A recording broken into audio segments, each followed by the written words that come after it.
প্রথম কাজ হচ্ছে নিয়াত করতে হবে যে এই রমাজানটাতে আমি আমার সমস্ত গুনাহ মাফ করানোর চেষ্টা করব। কারণ নবী সাল্লাল্লাহু আলাইহি ওয়াসাল্লাম বলেছেন, সেই ব্যক্তির জন্য ধ্বংস যে ব্যক্তি রমজান মাসকে পেয়েছে কিন্তু তার গুনাহ মাফ করাতে পারেনি। কে জানে এটা আমাদের শেষ রমাদান হতে পারে। আল্লাহ না করুক, আমরা দোয়া করি আল্লাহ পাক আমাদেরকে বেশি বেশি রমাদান দান করুন, বেশি বেশি লাইলাতুল কদর দান করুন। প্রথম শুরু হচ্ছে আপনি মাসের বাজার আগে করে ফেলবেন। আমি একটু প্র্যাকটিক্যাল কথা বলবো আর কি। আপনি রমাদান মাসের বাজার এই শাবান মাসে করে ফেলার চেষ্টা করেন, পারলে ঈদের শপিংটাও করে ফেলার চেষ্টা করেন। রমজান মাসে বেশি বাইরে যাবেন এবং টাকা পয়সা নিয়ে গিয়ে স্ত্রী সন্তানের হাতে দিয়ে দিবেন না, যাও বাইরে গিয়ে মার্কেটিং করে আসো। এই ভুলটা করতে যান, নিজে পরিবেশ নষ্ট করবে, রোজার যে আধ্যাত্মিকত্ব নষ্ট হবে, আরো হাজারটা যুবকের চোখের জেনা করা প্রয়োজন নাই। আপনি পরিবারের কর্তা, লিস্ট করে ফেলেন, আপনাকে আল্লাহ পাক যতটুকু সামর্থ্য দিয়েছেন মূল জিনিসগুলো কিনে রেখে দেন, আর বাকি টুকটাক বাজার আপনি করবেন। আর যখন বাজারে যাবেন একটা দোয়া করবেন, আপনি 10 লক্ষ নেকি পাবেন ইনশাআল্লাহ। কত লক্ষ? 10 লক্ষ। দোয়াটা শিখাচ্ছি। দোয়াটা হচ্ছে লা ইলাহা ইল্লাল্লাহ ওয়াহদাহু লা শারীকা লাহ লাহুল মুলক ওয়া লাহুল হামদ ইউহয়ী ওয়া ইউমীত ওয়া হুয়া হাইয়ুন লা ইয়ামুত বিয়াদিহিল খায়রু কুল্লুহু ওয়া হুয়া আলা কুল্লি শাইইন কাদির। একবার পড়লে 10 লক্ষ নেকি পাবেন বাজারে গিয়ে। কেন পাবেন? কারণ বাজার সবচেয়ে নিকৃষ্ট জায়গা, যেখানে গেলে মানুষ আল্লাহকে স্মরণ করে না। সেখানে গিয়ে আপনি আল্লাহকে স্মরণ করেছেন, এই জন্য আল্লাহ পাক নেকি দিবেন ইনশাআল্লাহ। আসেন, এটা করার পর ঈদের যে শপিংটার কথা বলছি, এটা এই কারণে বলছি, লাস্টের দশকে আমরা ঈদের শপিং এ বেশি ব্যস্ত থাকি, এতে করে লাইলাতুল কদরটা আমরা হারিয়ে ফেলি। লাস্টের দশক আমরা হয় ইতিকাফ করব, না হলে বাসায় নামাজ পড়বো, পরিবার বর্গকে নিয়ে রাত জাগবো। পারা যাবে ইনশাআল্লাহ? তারাবির নামাজ তো পড়বোই ইনশাআল্লাহ জামাতে। এবং আপনি 20 পড়েন আর 8 পড়েন, আপনি নামাজের কোয়ালিটিটাকে ভালো করার চেষ্টা করেন, নামাজের কোয়ালিটিটাকে বেস্ট করেন।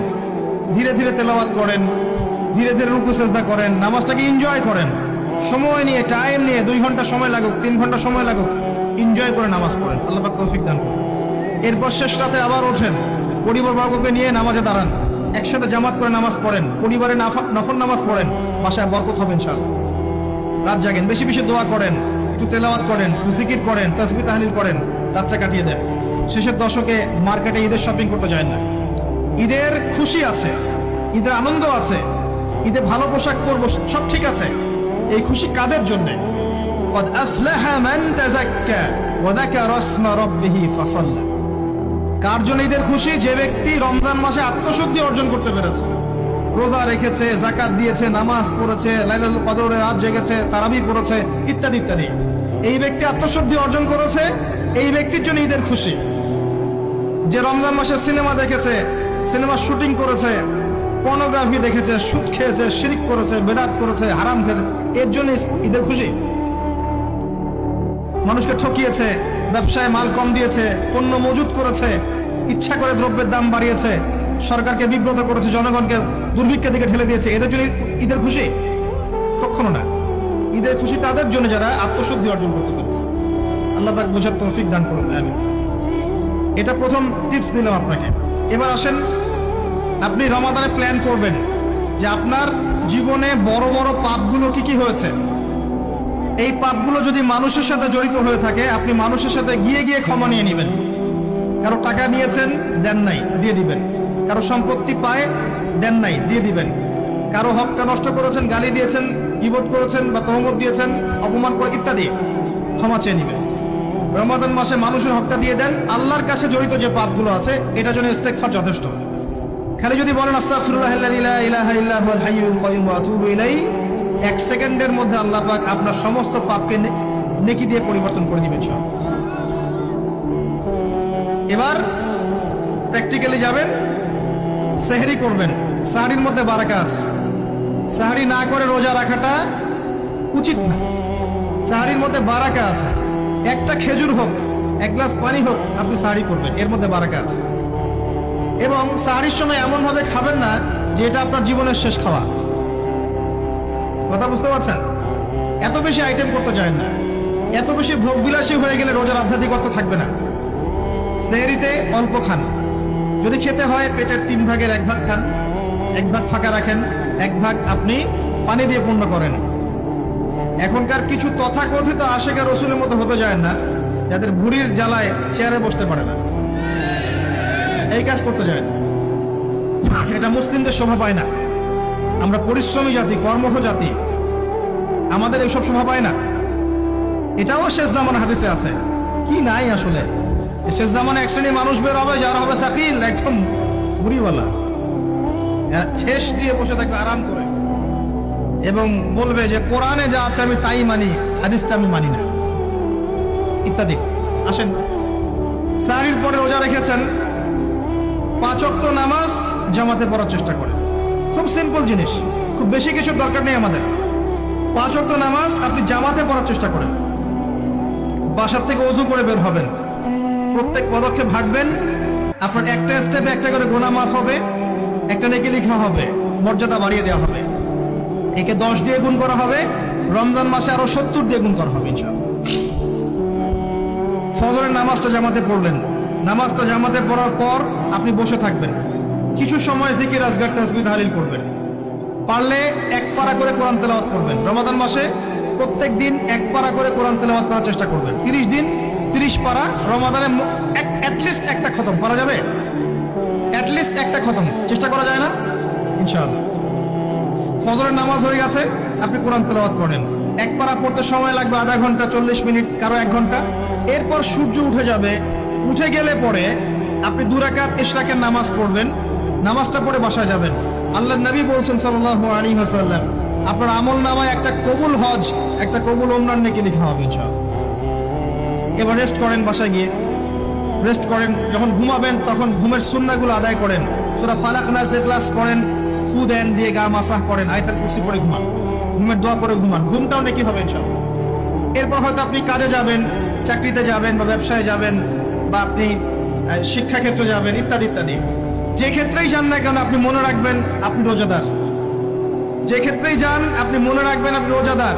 আমি কারোর সাথে এখন ঝগড়া করতে পারবো না, কারোর সাথে এখন মারামারি করতে পারবো না, আমি কারো গীবত করতে পারবো না, আমি মিথ্যা বলতে পারবো না, আমি মাপে কম দিতে পারবো না, আমি জনগণকে ঠকাতে পারবো না, আমি রোজাদার। এটা মনে রাখবেন। এটা মনে রাখলে পরে দেখবেন ইনশাআল্লাহ তাআলা আপনি আল্লাহকে পাচ্ছেন, আল্লাহর মারিফত পাচ্ছেন।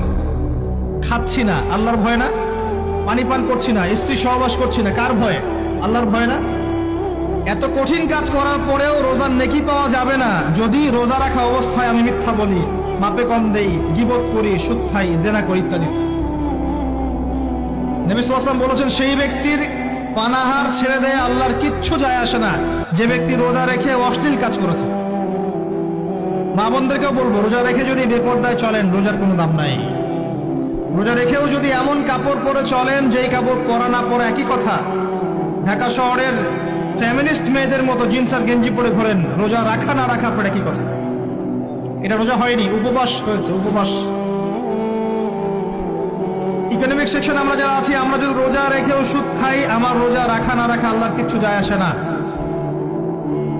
আমরা ধর্মীয় ক্ষেত্রে যারা আছি, জানা অনুযায়ী আমল যদি না করি, দিনকে দুনিয়ার স্বার্থে ব্যবহার করি, আমাদের রোজা রাখা না রাখায় কিছু যায় আসে না।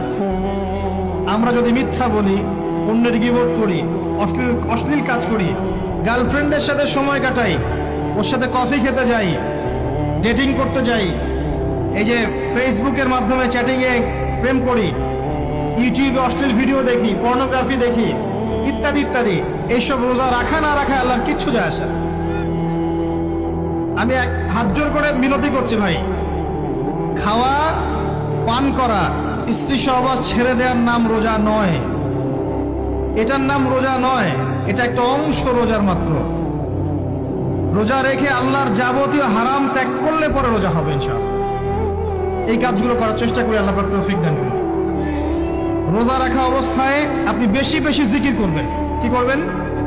সুবহানাল্লাহ পড়বেন, আলহামদুলিল্লাহ পড়বেন, আল্লাহু আকবার পড়বেন, লা ইলাহা ইল্লাল্লাহ পড়বেন, লা হাওলা ওয়ালা কুওয়াতা ইল্লা বিল্লাহ পড়বেন, হাসবি আল্লাহ ওয়া নি'মাল ওয়াকিল, সুবহানাল্লাহি ওয়া বিহামদিহি, সুবহানাল্লাহিল আযীম, সুবহানাল্লাহিল আযীম ওয়া বিহামদিহি, আস্তাগফিরুল্লাহ ওয়া আতুবু ইলাইহি, আস্তাগফিরুল্লাহ ওয়া আতুবু ইলাইহি পড়বেন লা ইলাহা ইল্লাল্লাহ ওয়াহদাহু লা শারীকা লাহু লাহুল মুলকু ওয়া লাহুল হামদু ওয়া হুয়া আলা কুল্লি শাইইন কাদির। পারা যাবে না ইনশাআল্লাহ?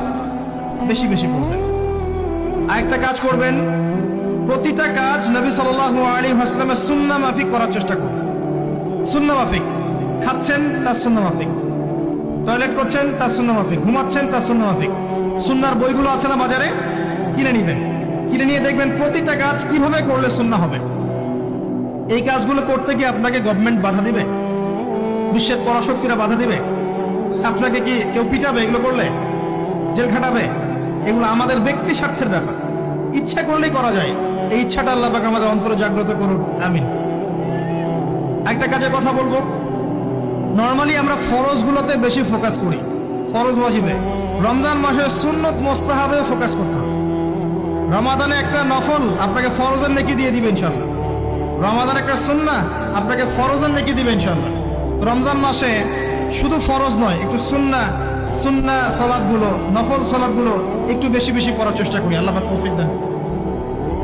স্পেশালি একটা কাজ করার চেষ্টা করতে পারি, ওযু যখন ভেঙে যায়, টয়লেট করলেন ওযু ভেঙে গেল, সাথে সাথে হালকা করে ওযু করে ফেলার চেষ্টা করেন। সবসময় পবিত্র থাকার চেষ্টা করেন। বেলাল আল হাবাশী নাম শুনেছেন? রাদিয়াল্লাহু আনহু। নবী সাল্লাল্লাহু আলাইহি ওয়াসাল্লাম বলছেন, আমি যখনই জান্নাতে গিয়েছি বেলাল তোমার পায়ের শব্দ শুনেছি। সুবহানাল্লাহ। যেই বেলালকে উত্তপ্ত মরুভূমিতে শুইয়ে নির্যাতন করা হচ্ছে, সেই বেলাল বলছেন আহাদুন আহাদ।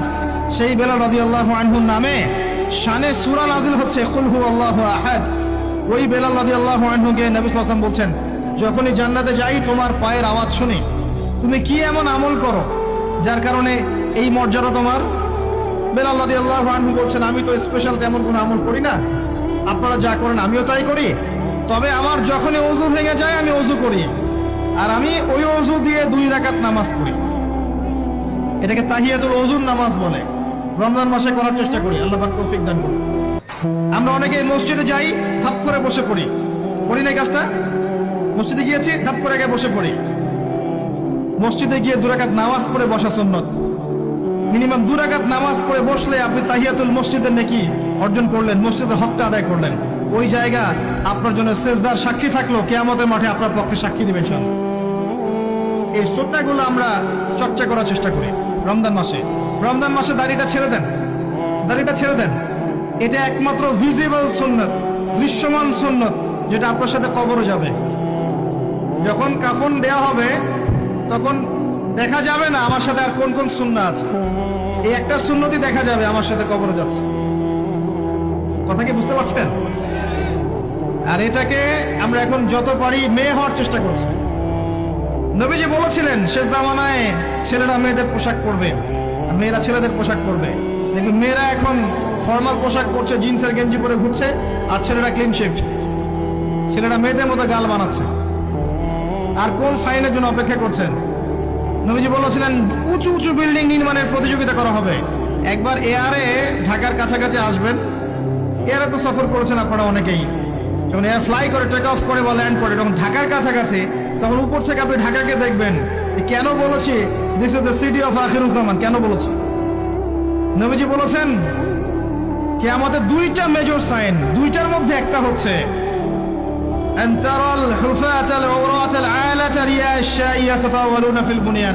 যখন সমাজের দরিদ্র শ্রেণীর মানুষেরা, যাদের পায়ে স্যান্ডেল ছিল না, গায়ে কাপড় ছিল না, এরা উঁচু উঁচু বিল্ডিং নির্মাণের প্রতিযোগিতা করতে থাকবে।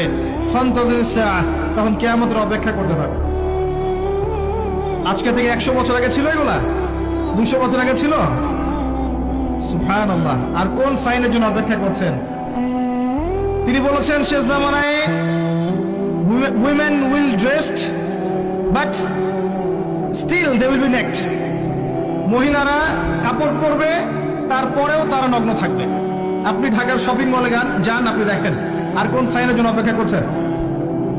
শুধু ঢাকা কেন, গ্রামগঞ্জে ছড়িয়ে পড়েছে এগুলো। এখন গ্রামেও ছড়িয়ে পড়েছে, গ্রামে আরো বেশি দেখা গেছে। মাশাআল্লাহ, গ্রামে গিয়ে আমরা হতভাগ। সুবহানাল্লাহ।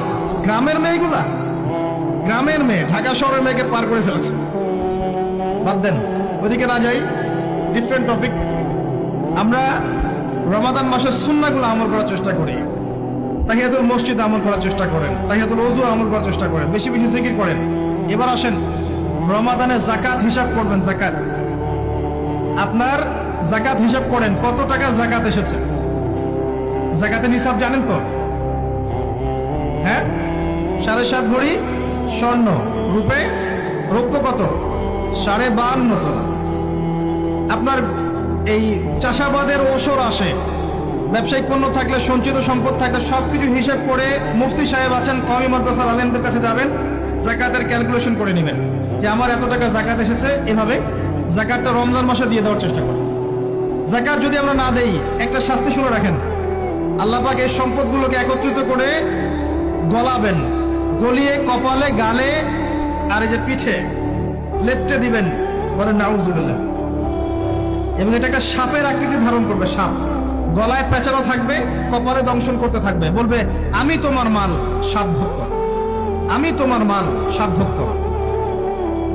কবর এটা হবে, আমরা চোখে না দেখলেও এটা সত্য। নবীজি দেখে এসেছে মেরাজের রাতে এগুলা। এরপরে যাকাতের একটা সুবিধা আছে, এটা আমরা বুঝাতে পারি না। যাকাত ইসলামিক ইকোনমিক্সের বেইস। যাকাত ধনীর সম্পদে গরিবের হক। যে গরিবের কাছে টাকা পয়সা নাই, আপনার টাকা ওর হাতে চলে যাবে, ও খেয়ে পরে বাঁচতে পারবে, এটাই যাকাত। বুঝতে পারছি? যাকাতটা না দেন, ও আস্তে আস্তে আস্তে আস্তে আরো দরিদ্র হতে থাকবে। এর উপর আবার সুদ আছে, আবার পেপার মানিও আছে। যাকাত গুলো দিয়ে দেন, আল্লাহর ওয়াস্তে যাকাত দিয়ে। অনেক মুসলিম আছে আমরা নামাজ পড়ে যাকাত দেই না, অনেক মুসলিম আছে যাকাত দেয় না, নামাজ পড়ে। যাকাত অস্বীকারীদের বিরুদ্ধে আবু বকর সিদ্দিক রাদিয়াল্লাহু আনহু যুদ্ধ করেছিলেন, এজ এ আমির, রাষ্ট্রের পক্ষ থেকে যুদ্ধ করেছিলেন। আল্লাহ পাক আমাদেরকে যাকাত আদায় করার তৌফিক দান করুন। ফসল থাকলে ফসল, এর ওসর আসবে, ওসর এটা দিয়ে দিবেন। সেচের পানিতে হলে এক হিসাব, আর আপনার বৃষ্টির পানিতে হলে এক হিসাব। রমজান মাসে বেশি বেশি দান সাদাকা করবেন, বেশি বেশি মানুষকে দান সাদাকা করেন। পণ্যের দাম কমিয়ে দেন, মানুষকে সাদাকা করেন। প্রত্যেকটা দিন 10 টাকা, 20 টাকা, 100 টাকা সাদাকা করতে চেষ্টা করেন। এক একটা সাদাকা 70 গুণ বেড়ে যাবে ইনশাআল্লাহ। আমি আরেকটা নাসিহা করব, রমজান মাসে বেশি থেকে বেশি মানুষকে খাওয়ান, বেশি বেশি খাওয়ান, ইফতার করান। আমি বলি মসজিদগুলোতে প্রত্যেক দিন আসর থেকে মাগরিব পর্যন্ত দিনের কথাবার্তা আলোচনা করেন, তালিম করেন। আপনাদের কাছে বই আছে, মুনতাকা হাদিস আছে, ফয়জুল কালাম বই আছে, রিয়াদুস সালেহিন বই আছে, মিশকাত আছে, আলেম আছেন, ইমাম সাহেব আছেন, একটা বিশেষ বিষয় নিয়ে আলোচনা শুরু করেন। মাগরিব পর্যন্ত আলোচনা চলবে, সবাই মিলে ইফতার করেন। একটা ইসলামিক পরিবেশ গড়ে তুলেন, মানুষকে ইফতার করেন, বেশি বেশি ইফতার করেন। আপনার সামর্থ্য থাকলে, সামাজিক যদি পদমর্যাদা থাকে, সমাজের মানুষকে আপনি ইফতার করান, ইফতার পার্টি করেন, ইফতার অ্যারেঞ্জমেন্ট করেন। পার্টি বলা ঠিক না, আসলে ইফতার মাহফিল বলতে পারি আমরা। ইফতার মাহফিল করেন বেশি বেশি, মানুষকে ইফতার। একজন ব্যক্তিকে ইফতার করালে ওই ব্যক্তির রোজার নেকি আপনি পেয়ে যাবেন ইনশাআল্লাহ। প্রজেক্ট করেন, ইফতারের প্রজেক্ট করেন, মানুষের টাকাগুলো নেন, সংগ্রহ করে গরিবদের মাঝে ইফতার বিলিয়ে দেন। 2টা পদ্ধতি হতে পারে, আমি নিজেও করবো ইনশাআল্লাহ তাআলা। 2টো পদ্ধতি হতে পারে, ডেইলি বেসিসে ইফতার দিতে পারেন, অথবা মাসের বাজার করে দেন। এক মাসে কি কি লাগে, কতটুকু চাল, বুট, ডাল লাগে লিস্ট করেন, করে একটা ফ্যামিলিতে একটা প্যাকেট পাঠিয়ে দেন। দেখবেন পুরো ফ্যামিলি ইনশাআল্লাহ তাআলা রমজান মাসটা খেয়ে পরে বাঁচতে পারবে। এগুলো আমরা না করলে কারা করবো? অমুসলিমরা করবে। অমুসলিমরা করে করেই তো সবাইকে খ্রিস্টান বানাচ্ছে। কোথায় আছেন আপনি? সমাজ সেবা করে করে তো মানুষের ঈমান আমল হরণ করে ফেলছে, আর আমরা সমাজ সেবা করতে চাচ্ছি না। জি, আমরা গরিব মানুষের পাশে দাঁড়াচ্ছি না, ওরা গিয়ে দাঁড়াচ্ছে। দেখবেন মানুষ বলছে হ্যাঁ এই ধর্মটা ভালোই, আমি খ্রিস্টান হয়ে যাই। কত মানুষ যে খ্রিস্টান হয়ে যাচ্ছে আপনি জানেন? পরে বুঝবেন, যখন আমরা এই যে হাত বাঁধা, পায়ে পা রফুলে ইত্যাদি নিয়ে মারামারি করছি, কে কোন মাযহাব, কে কোন তরিকা, কার কোন ত্রুটি আছে, এগুলো নিয়ে আমরা সোশ্যাল মিডিয়ায় ঘাটাঘাটি করছি। এই সময়গুলোর মধ্যে এগুলো অনেক এগিয়ে গেছে।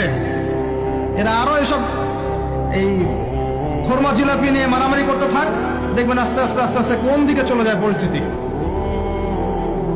গলার মধ্যে দড়ি দিয়ে ফাঁস লাগানো হয়ে গেছে, খালি টানা বাকি আছে।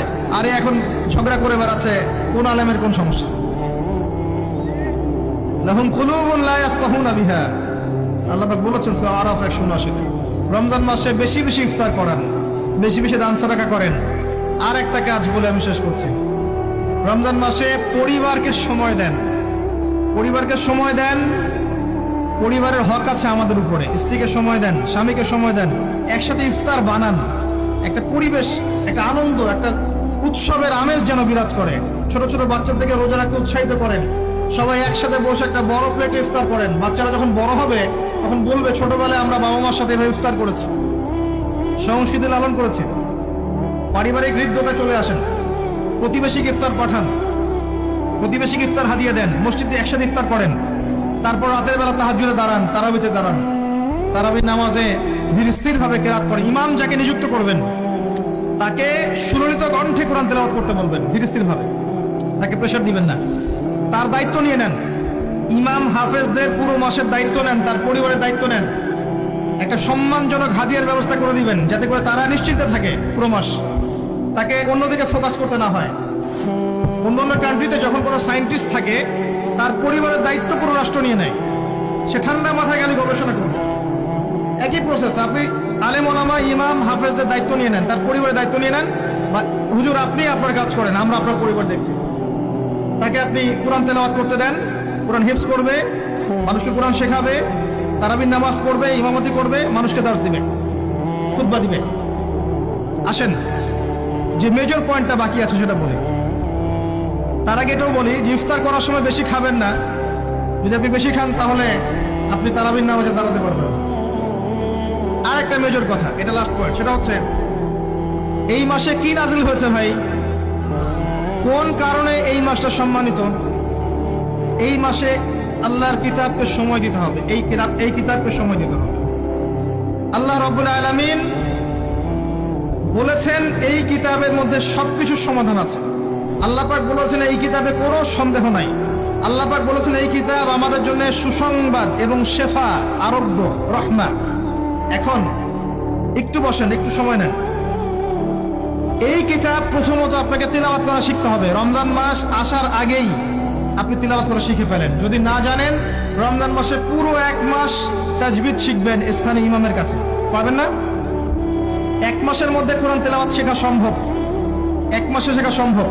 বলছিলাম রমাদান মাস এবং লাইলাতুল কদরকে সম্মানিত করা হয়েছে একটা কারণেই, কারণ এই মাসে এই রাতে আল কোরআন নাজিল করা হয়েছে, এটাই কারণ। কোরআন কখন নাজিল হলো? যখন সমাজে সুদ আছে, মদ আছে, জেনা আছে, ব্যভিচার আছে, শিরক আছে, এরকম সমাজে প্রথম কি নাজিল হলো? পড়ো।